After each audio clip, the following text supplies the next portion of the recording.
দাদা, আপনি তো সবকিছু ফুলের উপর ছেড়ে দিয়েছিলেন, তাহলে আপনি ওকে চলে যেতে বললেন কেন? বলুন না দাদা, এমন কি হলো যে আপনি আপনার সিদ্ধান্তই বদলে ফেললেন? আসলে ওই দিন খুব কষ্ট হচ্ছে বাবা তোমাকে কষ্টে দেখে, তাই আমি নিজেকে আটকাতে পারিনি। আমিও শুনেছি বাবা যে ফুল বৌমা 3 মাসের মধ্যে সব ছেড়ে চলে যেত,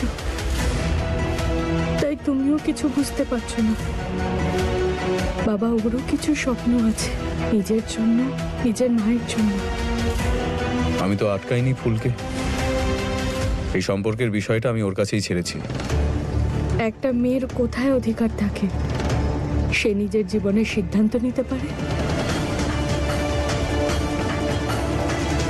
ফুল বৌমা তাহলে কি করে সিদ্ধান্ত নেবে? তাছাড়াও সত্যি বলতে কি, একটা মেয়ে তো নিজের ইচ্ছে মতো জীবন বাঁচতে পারে না বাবা। তার জীবনের সব সিদ্ধান্ত অন্য কেউ নেয়, কখনো তার বাবা, কখনো ভাই, কখনো সমাজ, আর সব থেকে জরুরি যখন মেয়েটার হাত কেউ ধরে তখন তার সব সিদ্ধান্ত তার স্বামী নেয়। একজন মেয়ের সিদ্ধান্ত নেওয়ার অধিকার কবে থেকে হলো? ফুলও ঠিক এই কথাটাই বলেছিল। দেখেছো বাবা, দেখেছো, আমি বলেছিলাম না তোমায়, ফুল বৌমা এই সিদ্ধান্ত কখনো নিতেই পারবে না। ওর জন্য যারা সিদ্ধান্ত নেবে হয়তো তারা আমাদের বাড়ির লোক হবে, আর নয়তো ফুল বৌমার বাড়ির লোক, ওর ওই লোভী মামি। আর এদের মধ্যে সবার কাছে কোনো না কোনো অজুহাত থাকবে যে ফুল বৌমা যেন এখানে থেকে যায়। তোকে তো এটাই বলে, মেয়েরা বিয়ে করে যেই বাড়িতে যায় সেই বাড়িতেই তার জীবন শেষ হয়ে যায়। কিন্তু বাবা, এটা কি ফুল বৌমার জন্য ঠিক হবে? তুমি তো জানো এই বিয়েটা একটা ভুল, একটা মিথ্যে। তাহলে কি ফুল বৌমার এই মিথ্যে বিয়ে নিয়ে সারা জীবন কাটানোটা ঠিক হবে বাবা?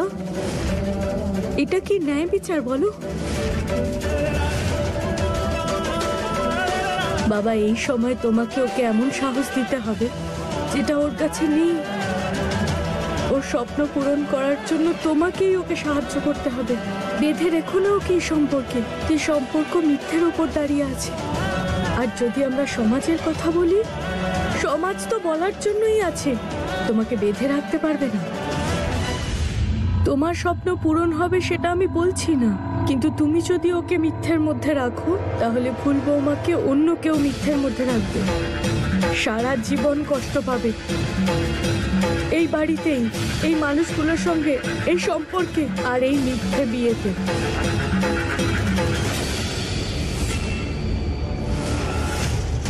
উড়তে দাও ওকে বাবা, উড়ে গিয়ে আকাশ ছুঁতে দাও। এই সিদ্ধান্ত ফুল বৌমার নয় বাবা,